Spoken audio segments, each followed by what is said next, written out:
Jump right into some bite down boxing talk. I was trying not to do it. I really wanted to stay away. I really did. I just didn't want. I'm in my car and I didn't want to listen to Nick Wright loving up on LeBron James and talking about how the Brooklyn Nets aren't good enough to challenge the Lakers. And they may not be. They may not be. Really, what James Harden did, I really can't co-sign that. But that's the NBA. Getting into this boxing, man, because I see good dudes, a couple of good dudes that I'm really struggling to understand and process what I'm hearing. And to tell me that everybody knows that Tyson Fury cheated or Tyson Fury cheated, but I'm still not being given any real proof. And what I am being given really doesn't add up to anything. This whole Drew Titan cross-examination of Sugar Hill, Javon Hill, the trainer of Tyson Fury, I thought that was laughable. I mean, to sit here and think that you asked the man some questions that would hold up in court. Come on, brother. Seriously? Do you understand? I really just don't understand some people, man. Just because you hear in your feelings, that don't mean nothing. To try to like you read the man his Miranda rights or something, or like you had him put his hand on the Bible, and this is factual that this means something. I mean, in my opinion, if the dude really did something and was concerned about being found out, why would he continue to make himself available to talk about it? You got the belt. You got the bag already. We're months beyond that. Why would you even continue to talk about it? And it's a no-win situation for Sugar Hill, because regardless of what he says, it's still 40 guys in the chat. It's still 70 guys making comments that want to see what they want to see and make a comment saying what they wanted it to be. They didn't even listen to the man's explanation. So I don't even know why Sugar Hill is wasting his time with it. What cheating occurred in the second fight? I keep going to that. What cheating occurred? One thing I'm struggling with, if everybody was in on it, and Kenny Bayless was in on it, why didn't Kenny Bayless just stop the fight? Can't even believe I'm really talking about this again. But why didn't Kenny Bayless just stop the fight? He's sitting here watching what's happening. If he was in on it, don't you think Kenny Bayless would have been like, well, damn, how far am I going to let this go? Like, I don't want no blood on my hands. I mean, even if I got $10,000 or $25,000 to look the other way, I mean, this would go down, if it ends badly, this would go down on my record. I don't want to be associated with that. Why wouldn't Kenny Bayless have stopped the fight? Instead of continuing to try to give Deontay Wilder a chance to get himself back into the fight. Why did Breland have to throw the towel in? The whole egg weight situation. I'm still waiting for for Drew Titan or one of these litigators demonstrate how a freaking egg weight goes into a glove. How does that fit in there? Is it at the tip of the glove, and they got some little pre-molded thing for the egg weight to be nested in the top of the glove? Did he wrap his hand around the egg weight and put it in the glove? Like, how does that work? I mean, that my man tells me, I believe he cheated. What do you believe?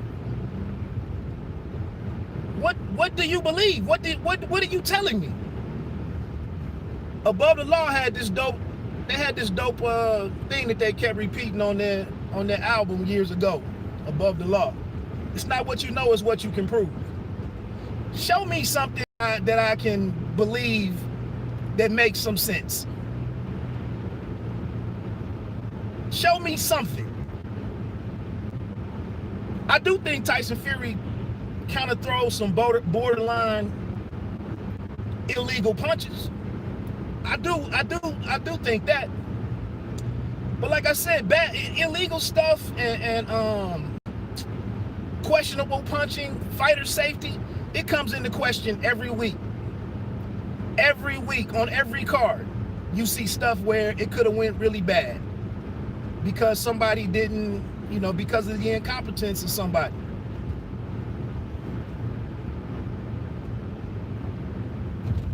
Again, if Kenny Bayless was involved, why didn't he just stop the fight? He had more than enough opportunity to just step in and stop the fight. And this whole thing about they turned up the camera situation. If you go to fights, even if you watch it home on TV, I think I said this before. The one sister, I don't know if she's in New York or Las Vegas, but the sister with the big orange hairdo, the wild hairdo. She has the blazer on. She's with the State Athletic Commission. When you have a big time fight like that, so I'm at Barclays a couple years ago. I'm at Barclays for, I can't remember what fight it was, but I got there really early and I'm sitting outside, out front of the building having some coffee. And it was like 12 State Athletic Commission officials from New York. It was like a small army of these guys showed up. And I was like, damn, who are y'all? And they're like, we're the state athletic officials. We're working the fights tonight. And I said, oh, okay, that's dope. And so I listen in on what they're talking about, and we talk about, I ask questions and I listen. But each of those individuals go into the locker rooms of the fighters that they're assigned to for the night. They're there all night. So just because they put the towel over the camera or they turn the camera off, that doesn't mean that they pushed everybody out of the locker room so that they could do something to the gloves. It doesn't work like that.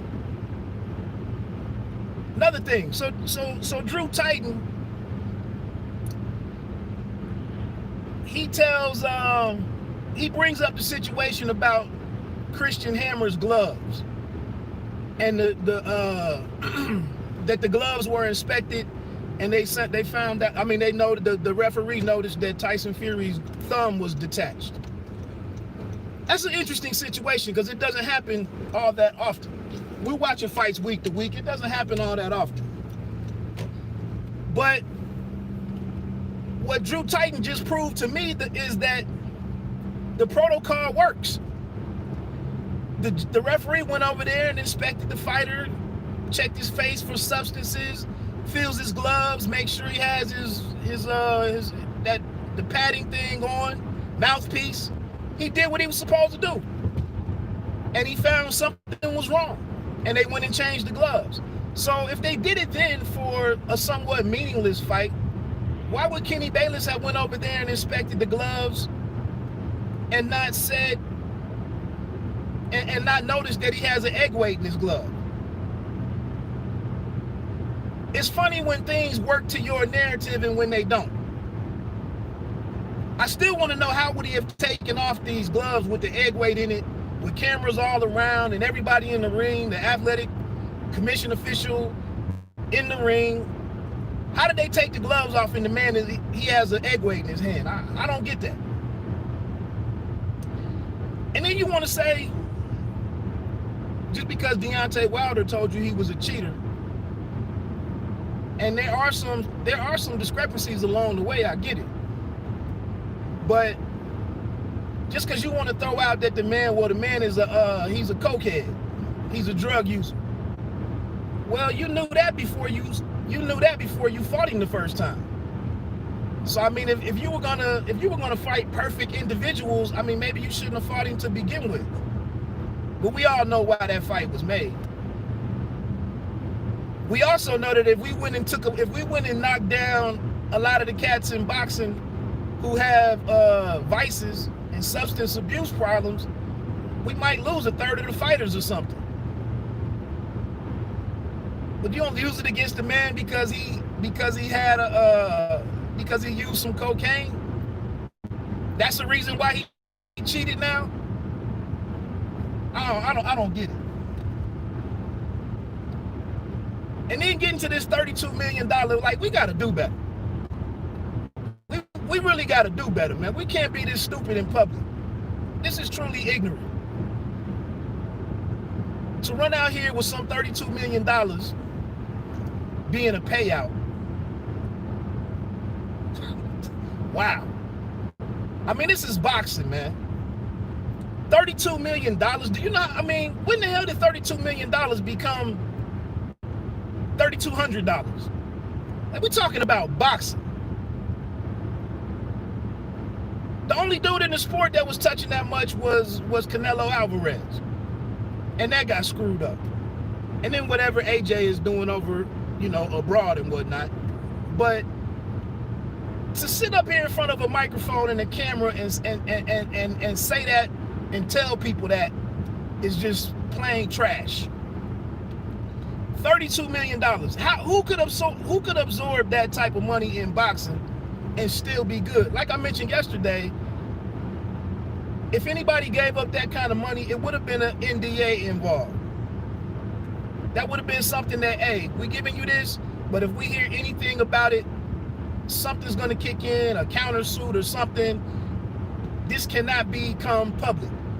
And it would be something so ironclad that it wouldn't be leaked, because nobody would want to mess around with trying to keep that $32 million.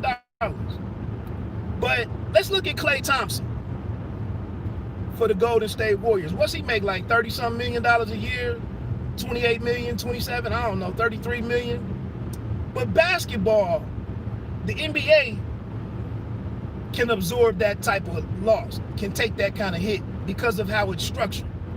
He's not going to play it all this year. He didn't play it all last year. Kevin Durant was making $37 million and he missed a year. He still got his check. That's not boxing. Nobody is capable of operating with that type of hit in boxing. $32 million for what? Let's look at it another angle.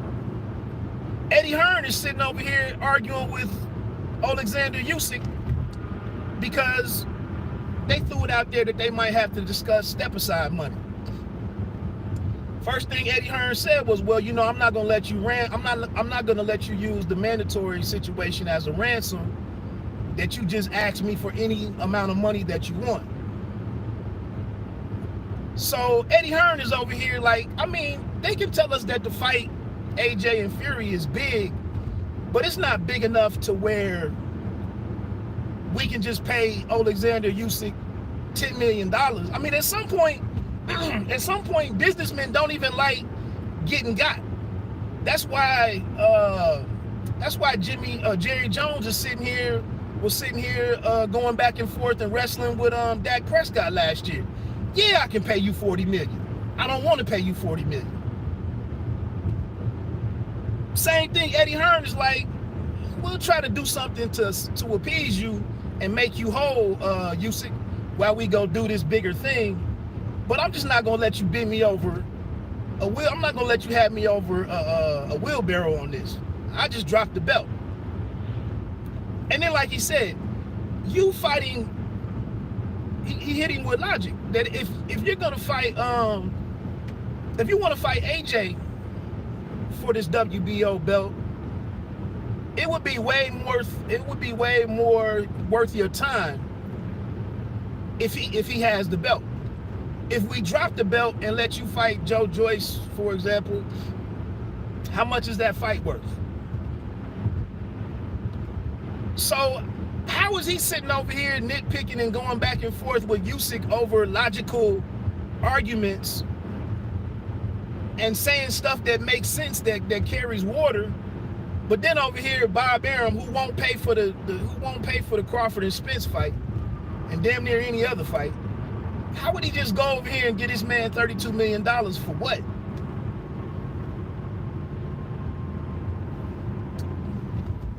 Really doesn't make any sense. Really doesn't make any sense. Really doesn't make any sense. But this egg weight thing, and I keep saying this, like, the fact that there's no accountability there's still no accountability for Wilder in none of this. Any of these people that are flagrantly Team Wilder, they don't ask the man no tough questions. They don't ask him anything like, well, why did you let this happen? It was just, oh, look what was done to you. Look how you got done. Look how they did you. Come on, bruh. You mean in the first round of a fight, you getting hit in the face with some metal object, and you don't tell the corner, you don't tell the referee? I mean, you've been getting hit for years. You don't know the difference in this? It don't really add up to me, man. I mean, he can't be that. I mean, you would be dumb if you continue to do that.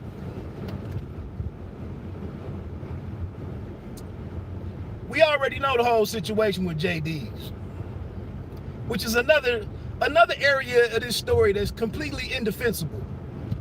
Completely indefensible. That this man remains on the team and he's the weakest link in the whole situation. I mean, that stops the whole discussion right there for me taking any of this serious. That nothing. I had words with JD's. I got in his ass. I talked to him. Really? That's how you talk to a man that endangered your life, allegedly? You just talk to him?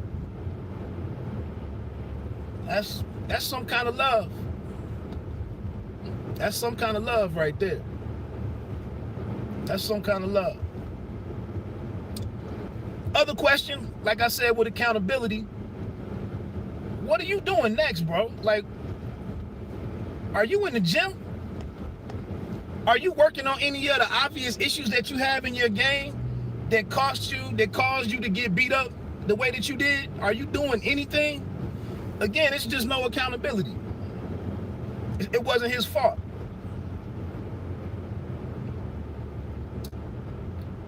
Kenny Bayless had liquor on his breath. Again, if you went to a fight,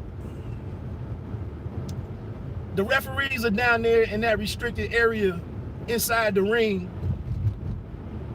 Say it was 10 fights that night. It was a long day of fights because it was a joint, it was a joint pay-per-view thing. It was a long night of fights.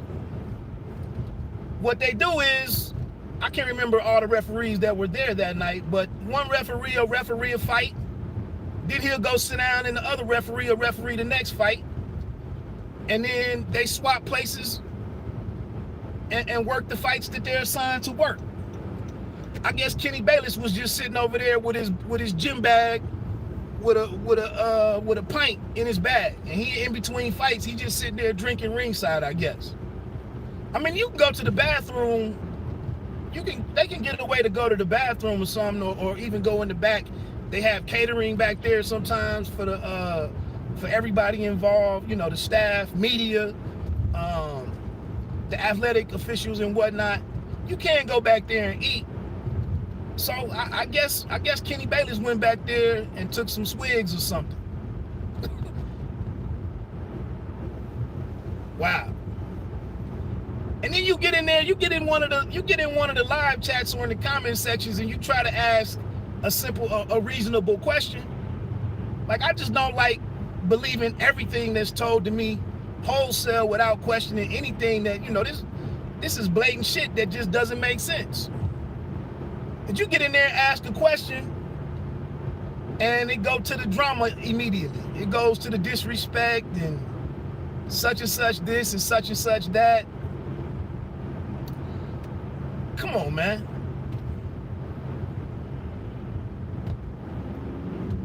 Javon Hill told you everything that you want. Oh, that's another thing. The last thing is I get ready to get on off of here. The whole situation, this is where Drew Titan's argument is very sketchy for me and carries no water. You sitting up here bringing up the Asbury situation. You sitting here bringing up the Asbury situation with where the foam or the padding was removed from the glove. Okay, fair point. That was not Javon Hill's camp. How was that relevant to this fight? The man came up to Detroit and trained in Detroit at the Crime Gym.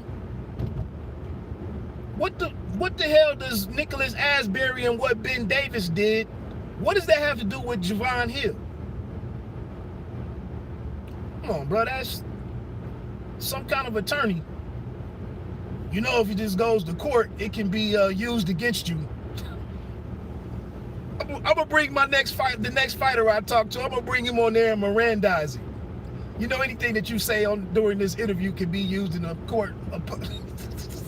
It's ridiculous. You asking Javon Hill about what Ben Davis did and how he ran his camp. Another thing, if anybody thought about it, why didn't any of these guys go talk to Jared Anderson? Were you done wrong, Jared Anderson? Were you cheated during sparring? Did anything happen to you? He was in the camp. He was the chief sparring partner. Go get his opinion. Go get his input.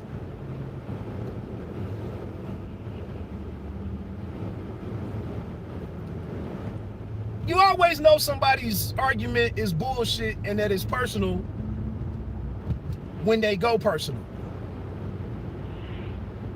You start telling the man, I want to see you die in a car and shit, like, and Tyson Fury is a crackhead and all this stuff. I mean, are we talking about alleged cheating, you know, situations and evidence and proof? Or are you worried about the man because he was in a bad spot in life and he has some substance abuse issues?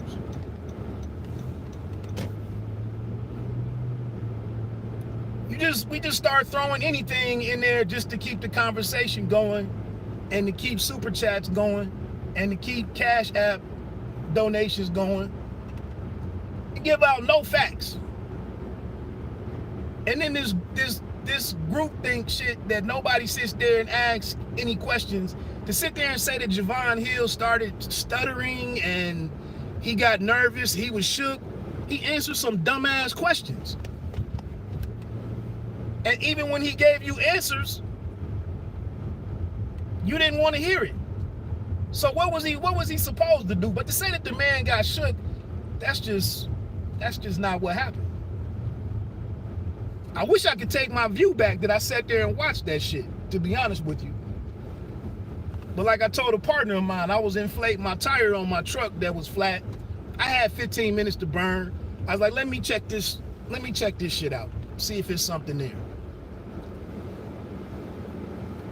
Again, a waste of my time. We can't be this stupid, man. You had guys all in their feelings about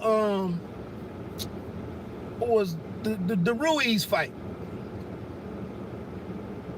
That the second fight was gonna happen in America and Ruiz was gonna get this, Ruiz was gonna get more money, he was gonna get equal money. Ruiz, the fight would never happen in Saudi Arabia. Watch Al Heyman do this, watch this. And when fight night came, Andy Ruiz's ass was over in Saudi Arabia. Because that's what the contract came down to. And that's another thing. This brother Brown on Boxing or some shit, Brown Boxing, was on here all in his feelings. I was sitting in this same spot, in this same parking spot, and was trying to talk through why the mediation might not work out. I was trying to talk through why they can probably move, in all likelihood, they can probably move forward with the Joshua and Fury fight. And he all in here, well, you know, bad boys move in silence. That's why we in mediation right now. Like he had an invite. He was a +1 to the table. How you like these dudes that much? How do you love on these other men and cheerlead for these other men like that? I don't understand it. What I was trying to say, like an adult, and like somebody looking for stuff that makes sense and what's possible, I was like, well, you know, obviously they've been giving both sides, whether it's Aaron, Warren, Hearn, somebody has contacted them about that fight with a large amount of money. Obviously, you're not getting Wilder and Fury because there must not be the money there to make that fight. Oh, that's why we in mediation right now. You gonna see. I mean, well, you know, I'm waiting like everybody else is waiting, and if that's what the outcome of it is, then I guess that's what we'll be talking about.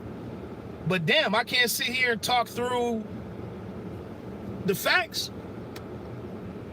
I was on Boxing Scene yesterday, and in the comment sections, I don't know why you waste time there. We're gonna stop doing this in 2021.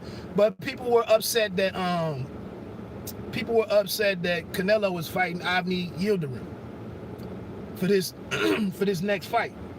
I talked about this like a month and a half ago, why it was gonna happen. Like, why are people running around mad? This is why the people was climbing up the walls at the Capitol building. What's good, Ronald Finkley? This is why people was running around climbing the walls at the Capitol building a couple weeks ago, because people don't understand how shit works.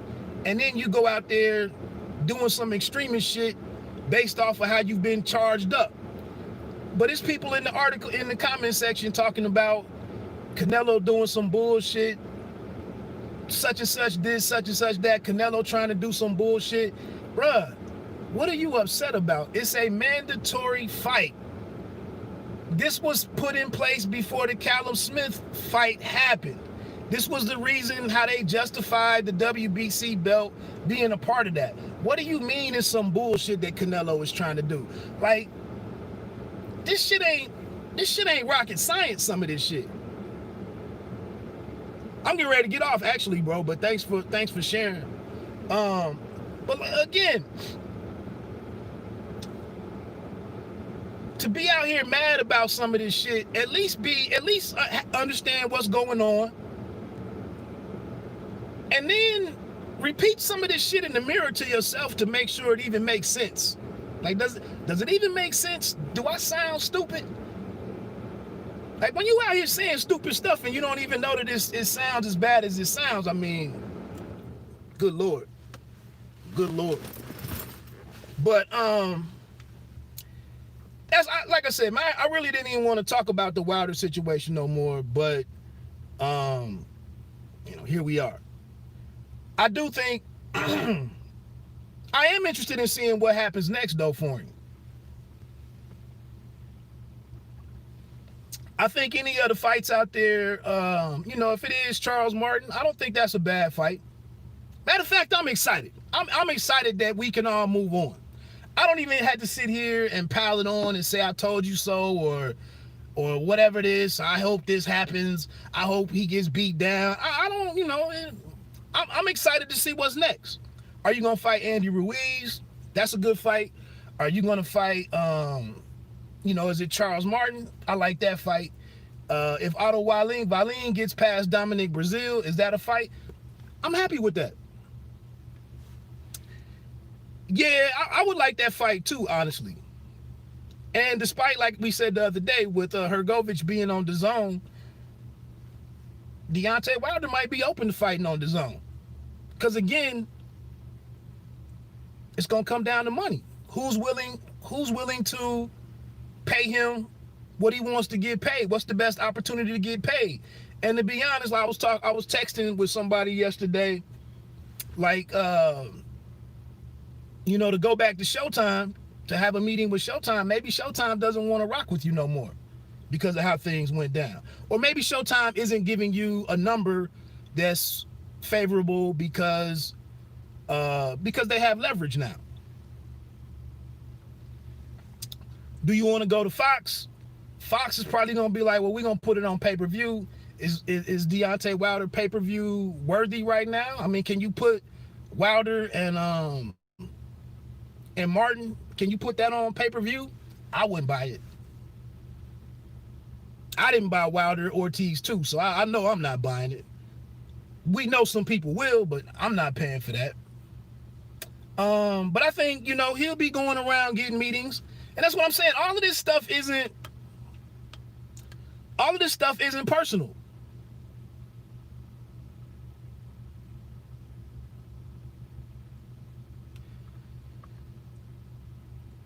Yeah, Finkley, I agree with you. But they don't want to do that because they don't want to give certain platforms power. They don't want to go over there, damn, I need a haircut. I'm working on that tomorrow. I'm working on that this week.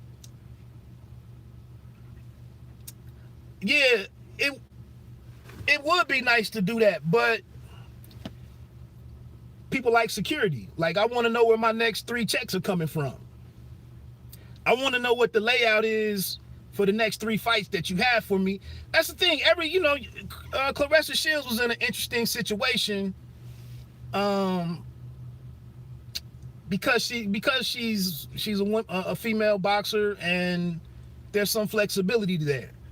But a lot of the guys, a lot of the big names, they want that security. Again, that's what you're hearing right now with Canelo. Here's 2 fights likely to come on DAZN, possibly to come on DAZN. So you know where your next 2 bags are coming from. You know who your next 2 opponents are in all likelihood. He could have went the other direction, and it might have involved Plant and Charlo possibly. So they want that security. Tevin Farmer was locked in. I don't know what he's doing now. I think Shields didn't have an option because now, exactly, 85 promotions. But it was to her advantage though, because, and that's the thing, you're worth what you negotiate.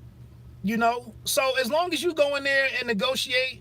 And this was her thing with the video the other day about networks being sexist. I understand that you feel that way, but so long as you go in there and they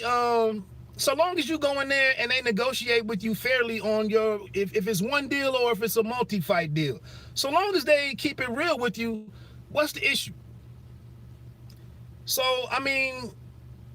she had to have been paid or compensated in at a decent amount, because we never heard her complaining about anything. She just wanted the Savannah Marshall fight early, and they were like, we getting her together right now. She's not really ready to face you just yet, or maybe the fight's not big enough just yet. Give us a minute. So sometimes a lot of this stuff. There's reasons. Shields is not likable. What's up, Hypno Fist, man? You've been a little silent lately. Happy New Year to you. I don't know if Shields isn't likable. She's definitely not universally likable, but I think, some of her antics are accepted wherever, for whatever reason. Why would we care about her being likable, like her skills in the ring? Yeah, but that's part of it though, You gotta give people. Floyd Mayweather was a master of it. You hated him, but you didn't hate him to where you wouldn't tune in to watch somebody that he was able to trick you into believing could kick his ass. You still paid on fight night.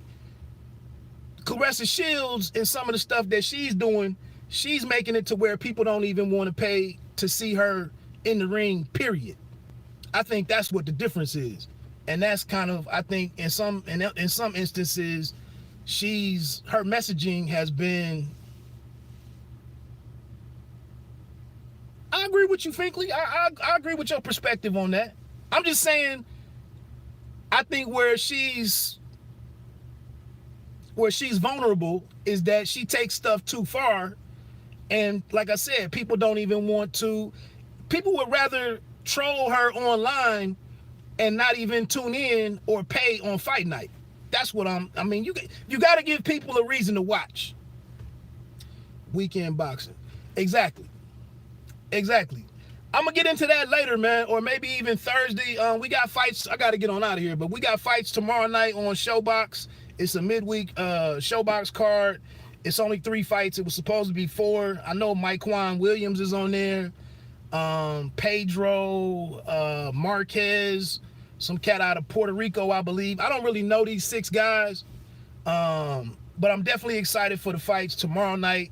I love Showbox. I love it's good to see the broadcast team that's on Showbox. And then that gets us ready for Saturday, like you said, with Angelo Leo and Stephen Fulton. I think that's going to be a damn good fight. And then also in the co-main event is Victor Pasillas and Raisa Lean.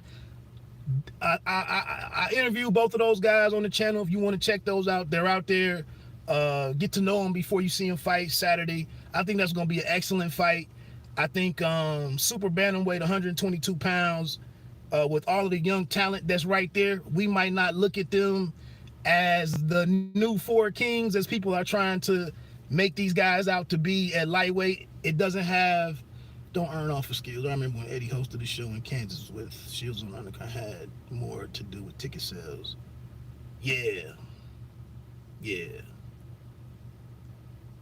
I agree with you, 85 Promotions.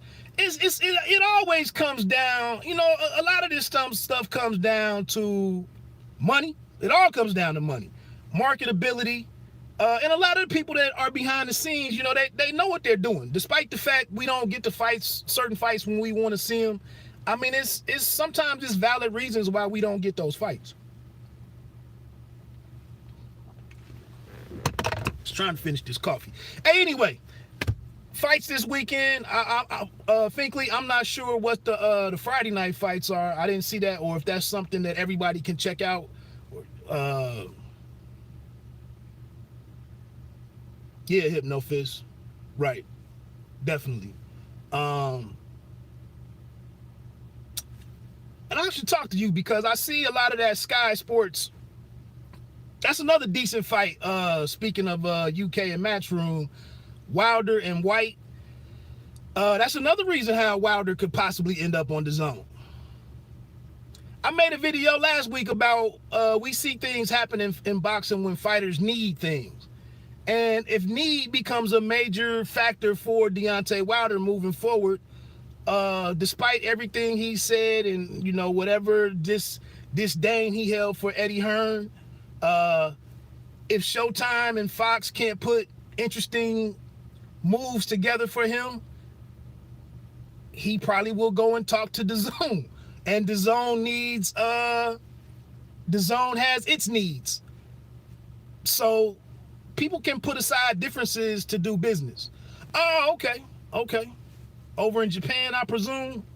Anyway, man, let me get on out here. Thanks for everybody that rocked in. Like I said, man, I really didn't want to delve into the whole Wilder situation.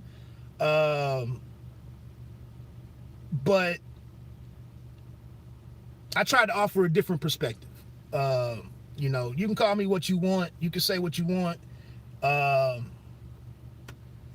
Until I see some hardcore proof, and some specific proof, and not somebody on here talking about irrelevant things and kind of just out in front of their skis, showing that they're out of their depth. Just trying to give people some stuff so that at least you can feel a certain way based on sound information or sound insight or perspective.